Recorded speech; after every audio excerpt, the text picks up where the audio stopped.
Good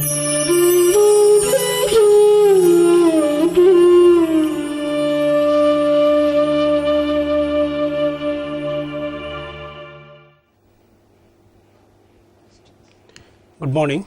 I am Dr. Ravi Medali, Professor and Head of the ENC Department, S.G. Balekundri Institute of Technology, Belgavi.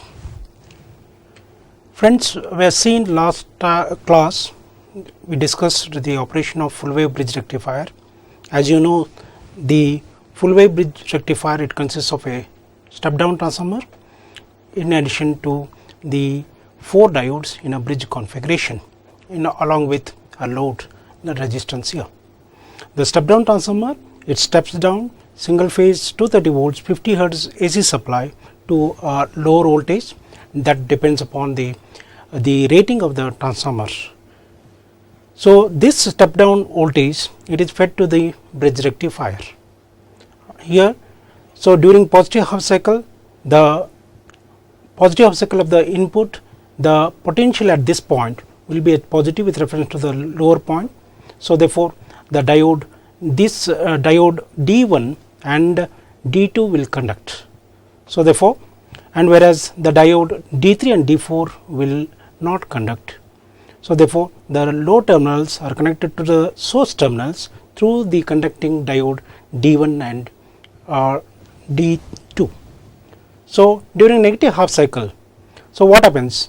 This is the potential of this terminal will be at negative potential with reference to this. So, therefore, this primary voltage and will induce an voltage, secondary voltage having minus plus potential at the secondary winding here.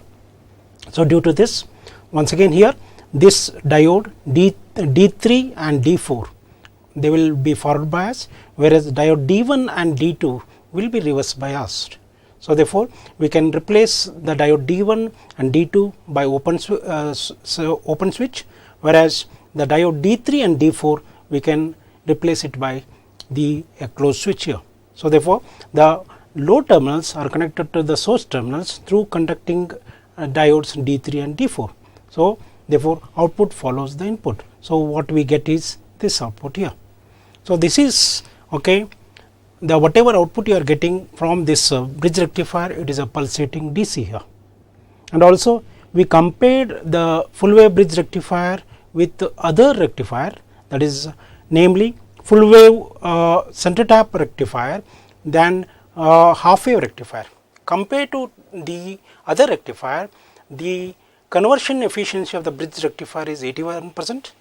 Similarly, the center tap configuration is also having 81% of conversion efficiency. As I told you, the conversion efficiency is nothing but it is ability of rectifier to convert AC into DC. And also we discussed about the ripple factor.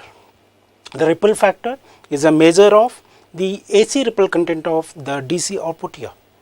Friends, the ripple factor of full wave bridge rectifier, which is defined as the RMS value of AC voltage to the DC voltage here.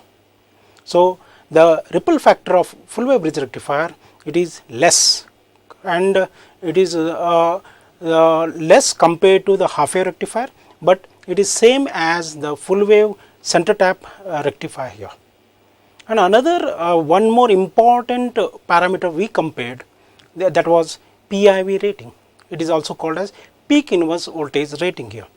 Peak inverse voltage means it is defined as the negative maximum voltage that can be applied across the device or diode without damaging it. So, therefore, in case of half wave rectifier, so the PIV rating of the diode used is Vm. However, in case of the center tap configuration, it is 2 Vm. Alright, and as far as the full wave bridge rectifier is concerned, the PIV rating, it is once again Vm. So, as you know that the PIV rating increases, the cost of the diode used in the rectifier configuration it will also be more, and also the size, that is bulkiness of the diode that is used in the rectifier will also increase. So, this is the one important limitation of the center tap configuration. So, the one other these are the few important parameter we considered. One is the conversion efficiency, ripple factor, PIV rating. But however, the full wave bridge rectifier, right? So the one limitation of full wave bridge rectifier is that it uses the two diodes while conducting. So during positive half cycle, as you know that are D1 and D2 will conduct. During negative half cycle of the input signal, diode D3 and D4 will conduct together. So at any instant of time, two diodes will conduct together, and therefore, so this will result voltage drop of 1.44 volts. So whenever we are converting a small AC voltage into a DC voltage, this voltage drop, it will play an important creates an important problem here.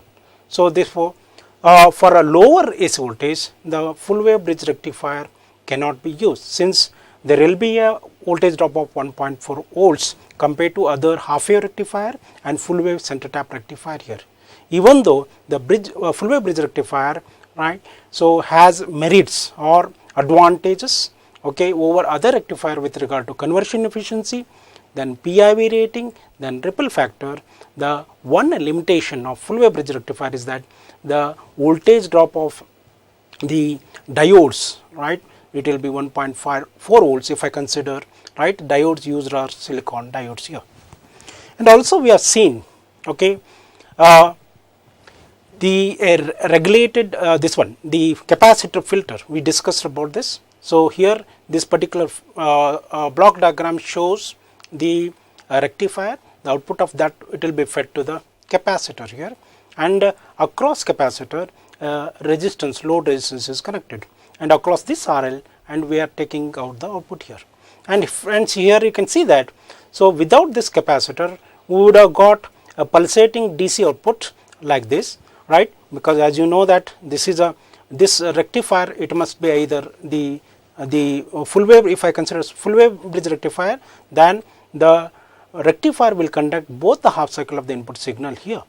So therefore, here what is happening, the capacitor, it will charge during, right, so, and it will charges, and during when this, then it will decays here, okay, till this point, and once again it will start charging here to the peak value, and once again, once it reaches the VM value, once again it will able to decay it. So using, as you know that the reactance of the capacitance, it is 1 by 2 pi Fc. So that means the Xc is inversely proportional to the frequency. For AC signal, the frequency usually it is 50 hertz. So the capacitive reactance of the capacitor will be more here. So therefore, it will oppose the AC signal, right, but allows the DC signal here. So it allows the DC signal, because the capacitive reactance of the capacitor for AC signal is less, whereas the capacitive reactance of the capacitor is more for DC here. Therefore, capacitor, it blocks DC, whereas it allows only AC signal. So therefore, finally what the output we are getting is this output, whatever you can see here, that is overlap of the pulsating DC. And this particular session, you will be able to understand what is DC power supply, and also you will come to know the differences between regulated and unregulated DC power supply, and also, right, the construction and working of Zener diode also will be explained, because as you know that the Zener diode will be a part of a voltage regulator, and at the end of the session you can see the application of Zener diode as a voltage regulator here. DC power supply. The basic purpose of DC power supply is to provide one or more fixed voltages to the working circuit with sufficient current handling capacity to maintain the operating conditions of the circuit here. There are two types of DC power supply. One is called as unregulated DC power supply. The second one is called as the regulated DC power supply.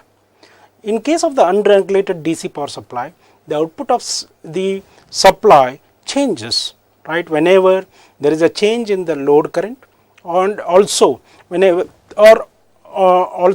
there is a change in the source voltage. However, in case of the regulated power supply, the output will be maintained constant irrespective of variations in the load current or the variations in the source voltage. and you note that the regulated power supply, it is very much required for all critical electronic applications, and also you know that all the semiconductor devices requires a regulated DC power supply, and therefore this particular regulated power supply, it is plays an important role. And also we have seen here the regulated DC block diagram of regulated DC power supply consists of a step down transformer. Here what we have is a step down transformer, then a rectifier, then we have a filter, and the final block of this regulated DC power supply will be a voltage regulator here. So the input to the step down transformer, it will be single phase 230 volts 50 hertz AC supply, and output will be a step down voltage what we get depending upon the rating of the transformer here, and this voltage, it will be acts like a input to the rectifier. The function of rectifier, it converts the fixed AC into fixed DC here, right. But what we expect is a continuous DC, but what we are getting is here at the output of the rectifier is a pulsating DC. So therefore, in order to remove the AC content of the DC supply, a filter is being used. This filter, it removes the AC ripples of the DC output of the rectifier, and it gives almost a continuous DC here. So therefore, thereby increases the ripple factor. So output of the filter, it is being fed to the regulator, that is nothing but the voltage regulator, as I told you that. So this regulator is nothing but it is a regulated this is regulator which regulates or which provides a constant output irrespective of variation in the input source voltage or the changes, that is anything is taking place in the load current. So finally we will be able to get a continuous constant DC output from this regulated DC power supply. So it may be plus 5 volts or minus 5 volts or 30 volts or anything could be generated, right, using this regulated DC power supply. Friends, we have seen that, right, we know that a load means anything which we connect across the output of a circuit here. Whenever the load is connected, loading effect is produced. Due to loading effect, the output voltage drops, that means it decreases, and this loaded voltage we call it as apparent voltage. And you please note that the apparent voltage is always less than the true voltage here. There are two terms we need to know when we discuss the voltage regulator. One is called as the load regulation. It is being defined as the change in output voltage when load current changes from minimum to maximum here, and the other term, that is line regulation here. It is defined as the change in the output for a specified range of line voltage. Right? You please note that the load means it refers to the load resistance RL. So whereas line means it refers to the input voltage, that is the line voltage that is being fed to the regulator here.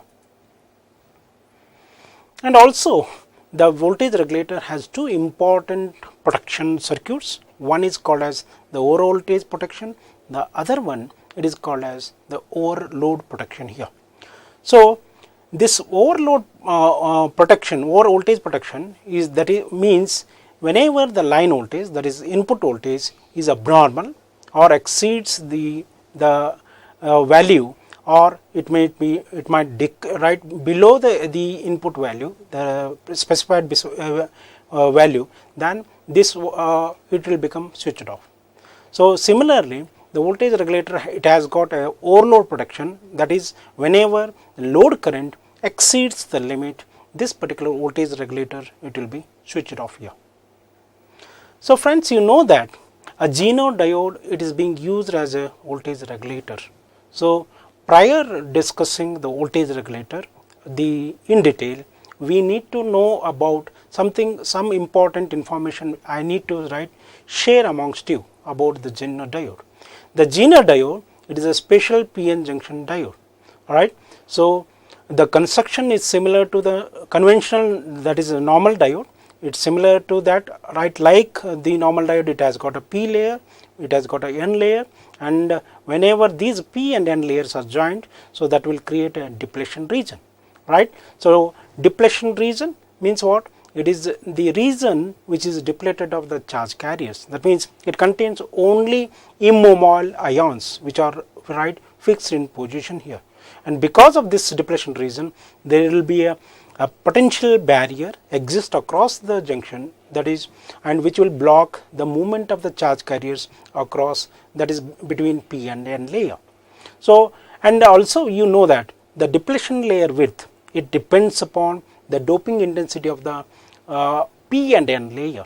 So if the doping intensity of the p n layer is more, then the width of the depletion layer will be less. And also we noted earlier in last class that whenever the doping intensity of the p n layer is more, that is less, then the depletion width will also increases. So therefore for heavily doped, okay, p and n type of semiconductor, the width of the depletion layer will be less, and similarly correspondingly, consequently what happens, the barrier potential will be less. Whereas for lightly doped, okay, p and n type of semiconductor, the width of the depletion layer will be more, and accordingly, so we will have a higher barrier potential here. So please note that, friends, the Zener diode, unlike this, the normal diode, it is made by two heavily doped p and n semiconductor, right, and it's this doping concentration that will decide the one important parameter, that is called as Zener voltage, or also it is called as Zener knee voltage here. And this particular device, that is Zener diode, it is named after the scientist called as Clarence Zener, who discovered this property here.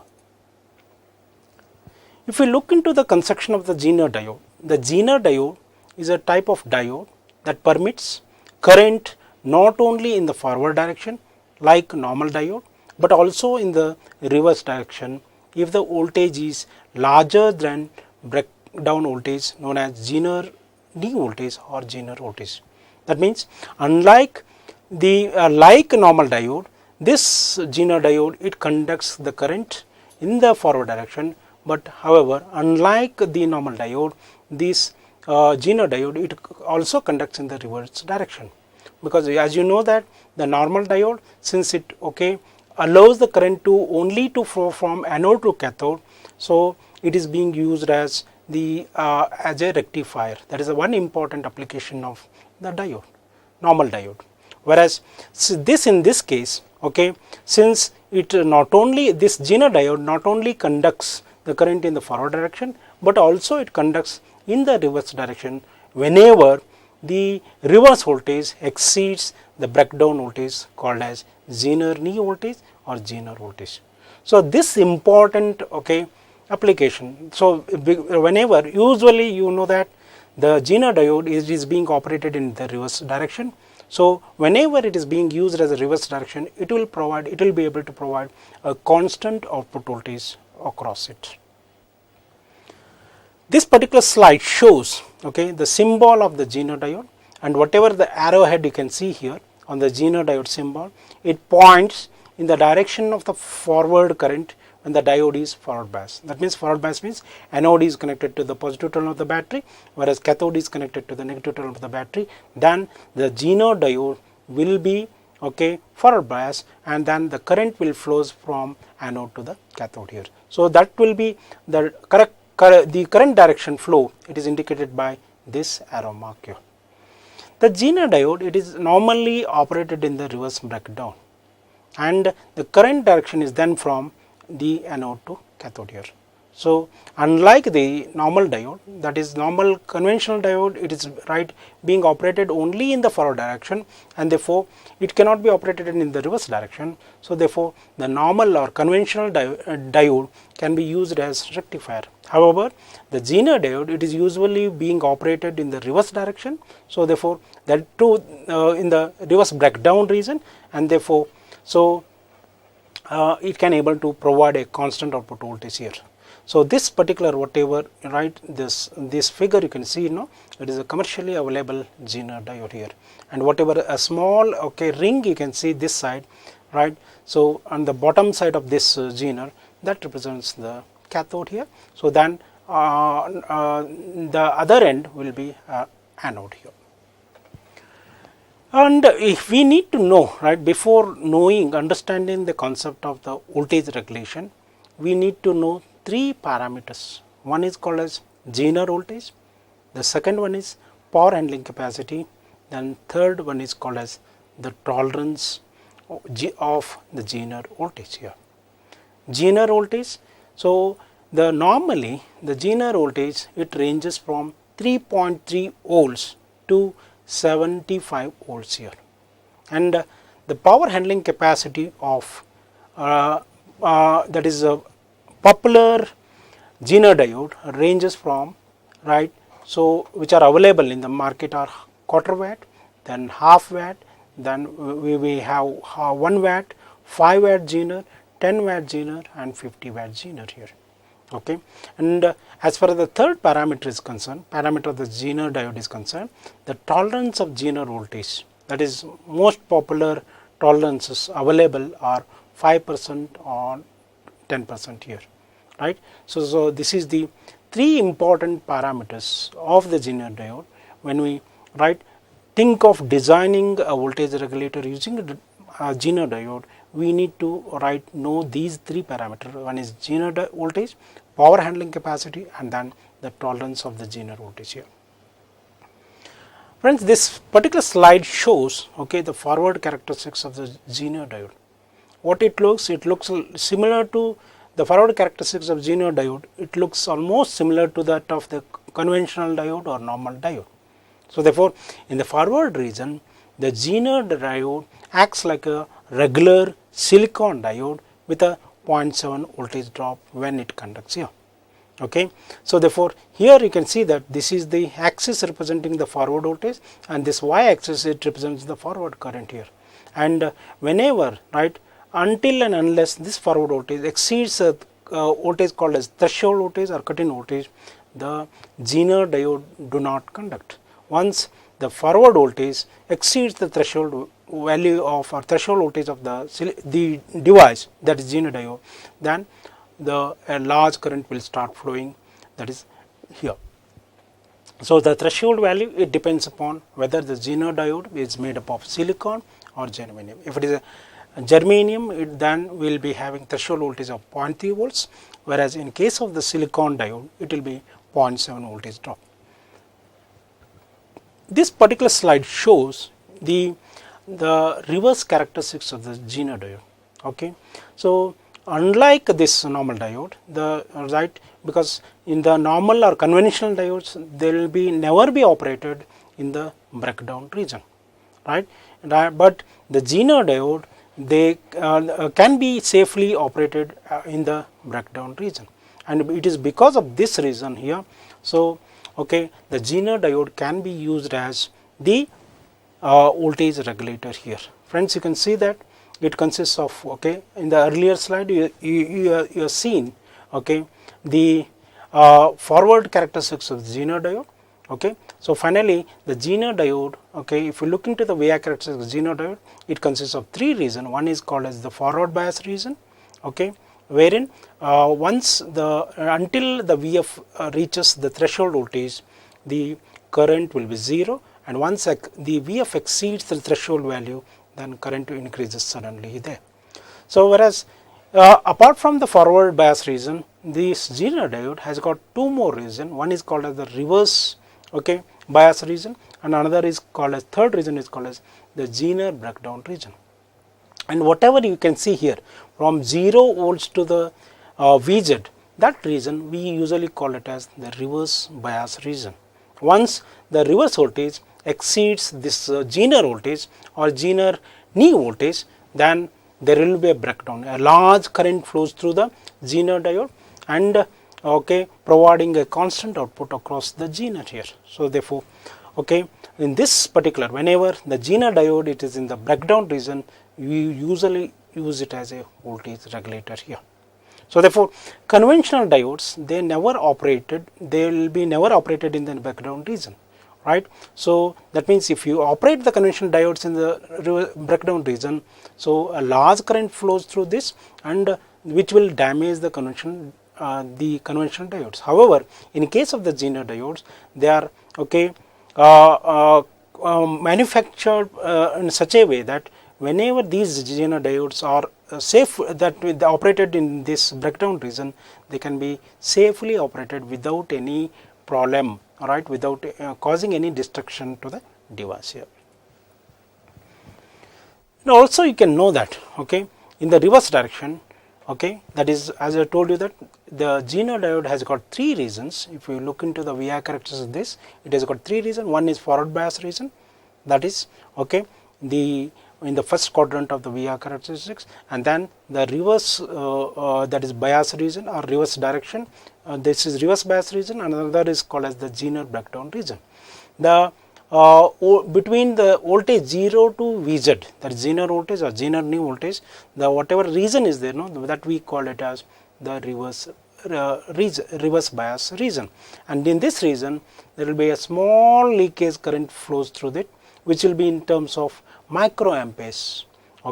So whenever this Zener voltage or reverse voltage reaches the Zener voltage, suddenly a large current flows, that is freely, and this ability gives a greatest application to the Zener diode. Therefore we make use of this Zener diode as the voltage regulator here. Now let us see what is Zener effect here. The width of the depletion region is very less at high impurity concentrations, because why it is less, the width of the depletion region, because both P and N regions of the Zener diode are heavily doped. So consequently what happens, the depletion width will be less. As I told you that whenever the depletion region width goes down, accordingly the barrier potential will decreases here. So therefore whenever the width of the depletion region very less, right, at high impurity concentration, it results in a high electric field intensity. So this high electric field intensity will be sufficient to break the covalent bonds, and therefore once these covalent bonds are broken, that will release the free electrons, and this release of free electrons that will result in the formation of a large number of electron hole pairs, and therefore this results in a sudden increase in the reverse current, and this is known as the Zener effect. That means, as you know that in the Zener diode, both the P and N semiconductors are heavily doped, and naturally the width of the depletion region is very less, and this will gives rise to very high electric field intensity at the depletion region, and this high electric field intensity is very much sufficient to break the covalent bond, and that will results in the release of increase of the electron hole pairs, and that will results in the formation of large number of electron hole pairs, and therefore that which in turn results in the sudden increase in the reverse current.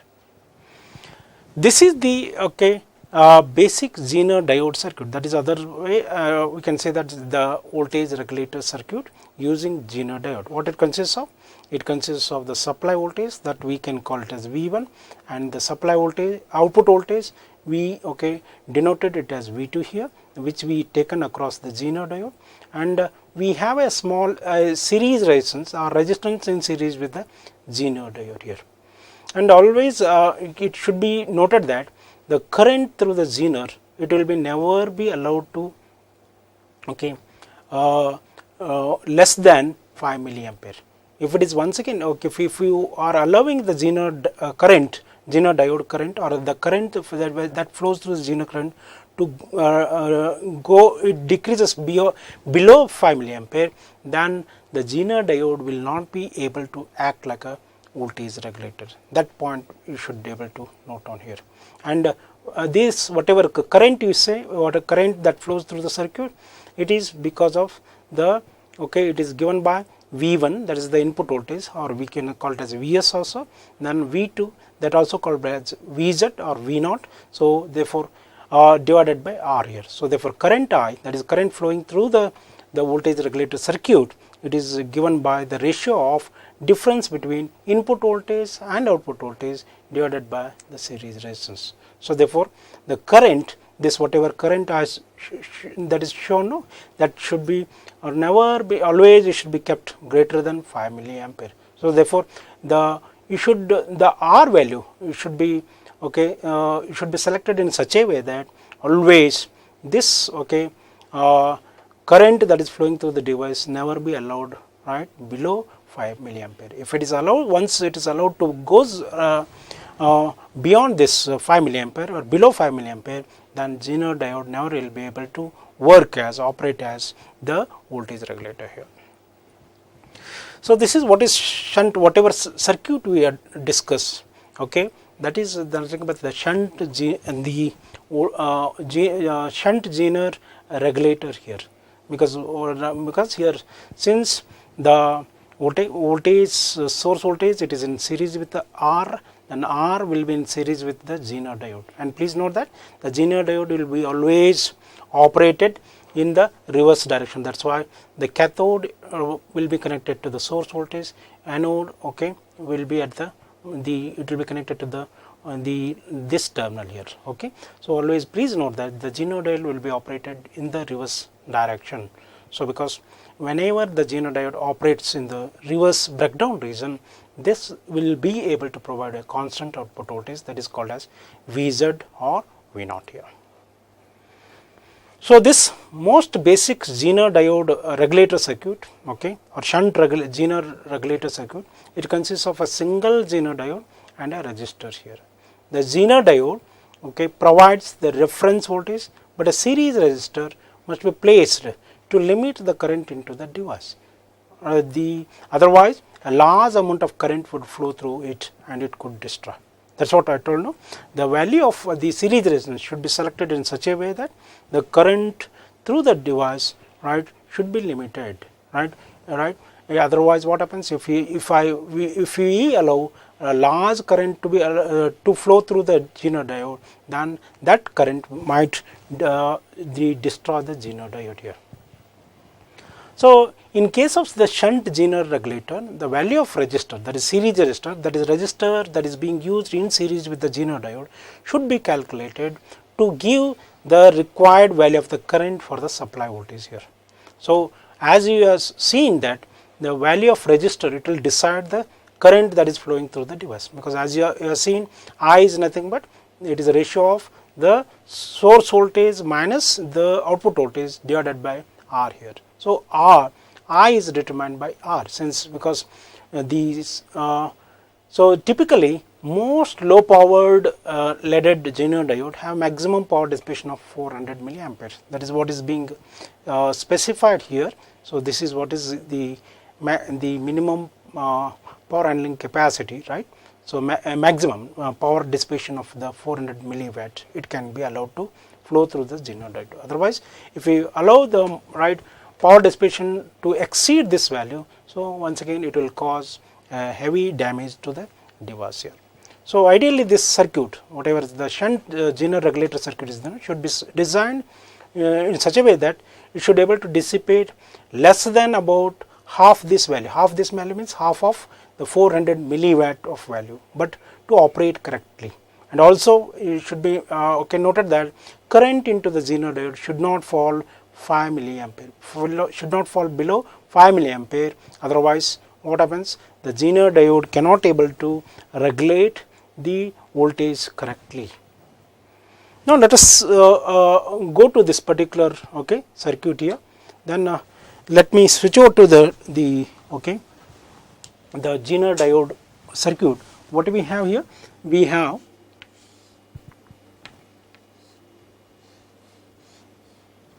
shunt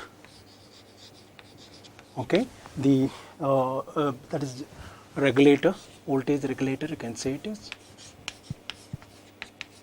Shunt means in parallel here. Here we got an input supply, right. This is called as, I can call it as Vs, and then we have a resistance here in series with the supply, okay, and then we have a Zener diode. It is always mounted in such a way that it is operated in the the reverse breakdown region. Therefore, it will be okay. This cathode, this is the cathode, what we can see here. This is the cathode, it is connected to the positive terminal, whereas anode is connected to the negative terminal. So, definitely this particular resistance will be in reverse direction. This resistance I can call it as R here, and then what we have, this is we take okay output across this the G node. So, now and also let us denote the current, that is the input current that is flowing through this, and this current whatever that flows through the current, okay, the G node diode, we call it as IZ, and let us have okay one okay a load resistance here. Usually it will be a resistor, okay, and across this we will take the output here.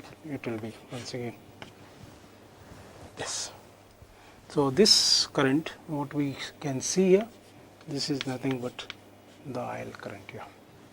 So, if you apply KCL here, Kirchhoff's current law at this point, what you can see IS okay applying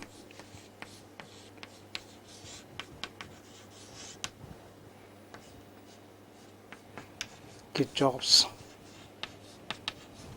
current law okay at this point terminal, let us say this is point A. So, what you get here, you get it as IS equal to IZ plus IL here. Okay. We are assuming that we are right, this G node diode, it is in the breakdown region. So, to have this G node diode in the breakdown region, we have chosen this Vs in such a way that Vs will be more than the Zener voltage, that is called as the Zener knee voltage or Zener voltage. Simply it can be called as Zener voltage. Now, what is the job of voltage regulator? Okay, it should be able to provide a constant output, let us say constant V naught, irrespective of the variations in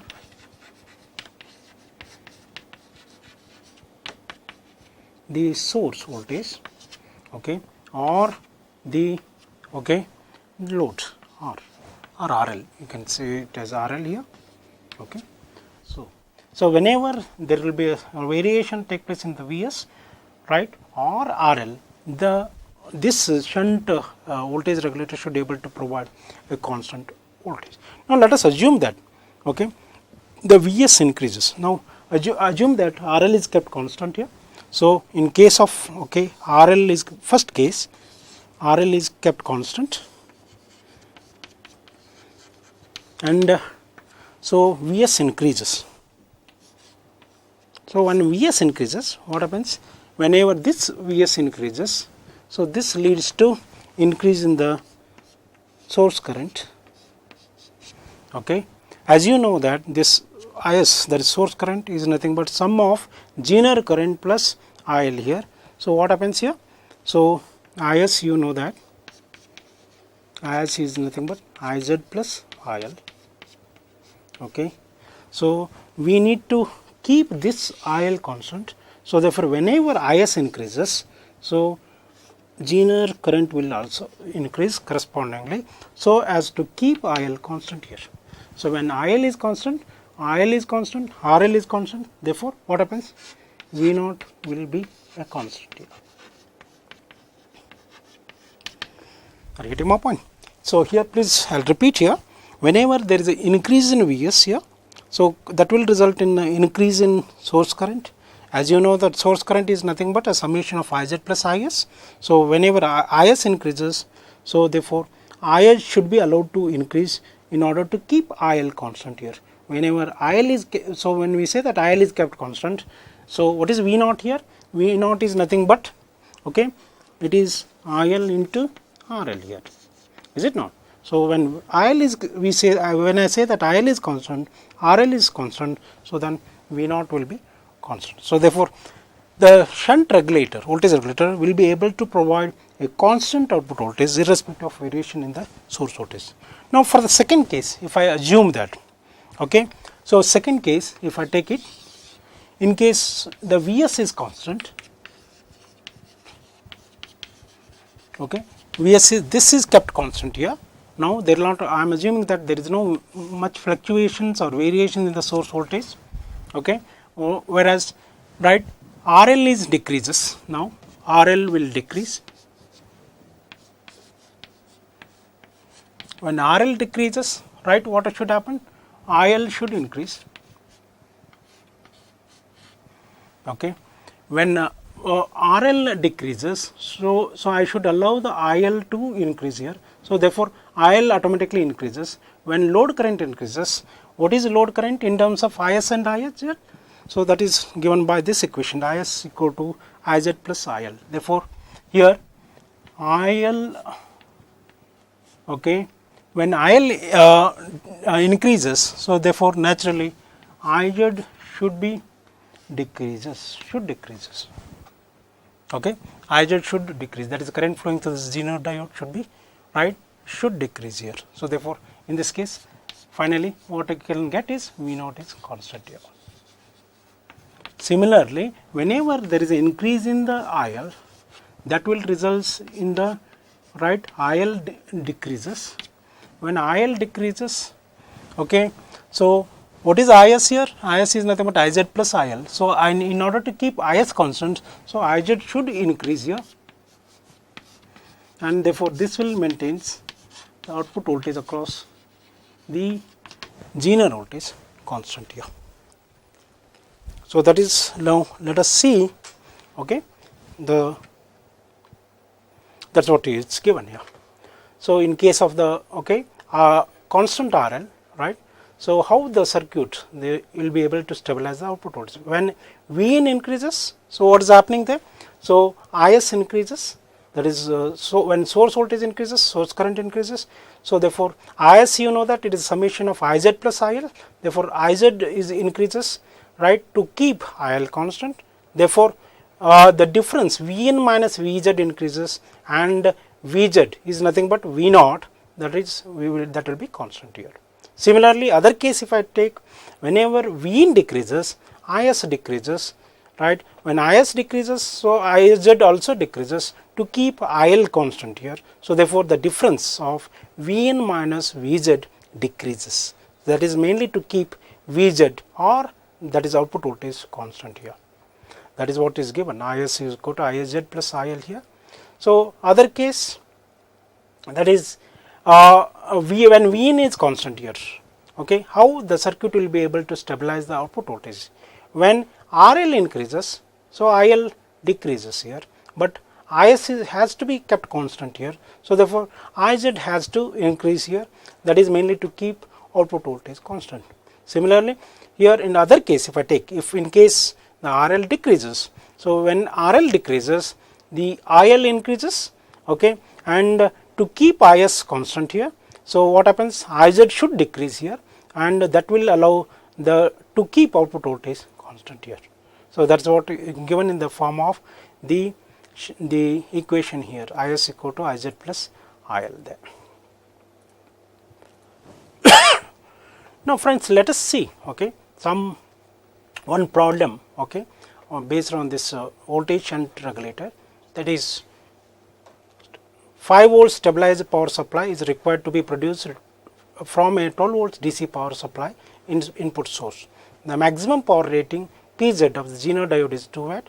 Using the Zener voltage circuit, right, calculate maximum current flowing through the Zener diode, the minimum value of the series resistance Rs, the load current IL if load resistor of 1K is connected across the Zener diode, and the Zener current Iz at full load.